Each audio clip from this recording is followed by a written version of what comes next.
தூய்மை பணியாளர்களுக்கு ஆதரவாகவே தமிழ்நாடு அரசு செயல்படுவதாக சென்னை உயர்நீதிமன்றத்தில் தமிழ்நாடு அரசு தரப்பில் விளக்கம் அளிக்கப்பட்டிருக்கிறது. விவரங்களோடு சிறப்பு செய்தியாளர் ரமேஷ்குமார் இணைக்கிறார். ரமேஷ்குமார், இது தொடர்பாக அரசு தரப்புல உயர்நீதிமன்றத்தில் என்ன சொல்லப்பட்டிருக்கு? அதாவது தனியார் மயமாக்குவதற்கு எதிர்ப்பு தெரிவித்து பணி நிரந்தரம் கோரியும் தூய்மை பணியாளர்கள் போராட்டம் கடந்த 12 நாட்களாக நீடித்து வருகிறது. இவர்களுக்கு பேச்சுவார்த்தையும் நடைபெற்று வருகிறது. அமைச்சர் சேகர் பாபு தலைமையிலான குழுவும் பேச்சுவார்த்தை நடைபெற்று வருகிறது. இந்த போராட்டம் காரணமாக பொதுமக்களுக்கு இடையூறு ஏற்படுவதாக கூறிதான் சென்னை உயர்நீதிமன்ற வழக்கறிஞர் வினோத் என்பவர் நேற்று தலைமை நீதிபதி அவர் முன்பு முறையீடு செய்தார். மனு தாக்கல் செய்தால் விசாரிக்கப்படும் என்று நேற்று தலைமை நீதிபதி அறிவித்திருந்தார்.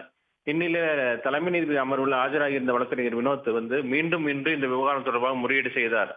அப்போது குறுக்கிட்ட தமிழக அரசினுடைய கூடுதல் தலைமை வழக்கறிஞர் ஜே ரவீந்திரன் தூய்மை பணியாளர்களுக்கு அரசு ஆதரவாக தான் இருக்கிறது என்றும் தூய்மை பணியாளருக்கு எதிராக அரசு செயல்படுவது போன்ற ஒரு போலி தோற்றத்தை ஏற்படுத்துகிறார்கள் என்றும் அவர் விளக்கமளித்தார்.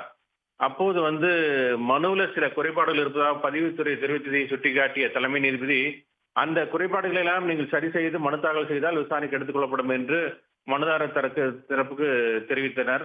அது மட்டுமில்லாமல் தினந்தோறும் முறையீடு செய்தால் மனு விசாரணைக்கு எடுத்துக் கொள்ளப்பட மாட்டாது என்றும் எச்சரிக்கையும் மனுதாரர்களுக்கு விடுத்தார்கள். உடனுக்குடன் செய்திகளை தெரிந்து கொள்ள சன் நியூஸ் பெல் ஐகானை கிளிக் பண்ணுங்க.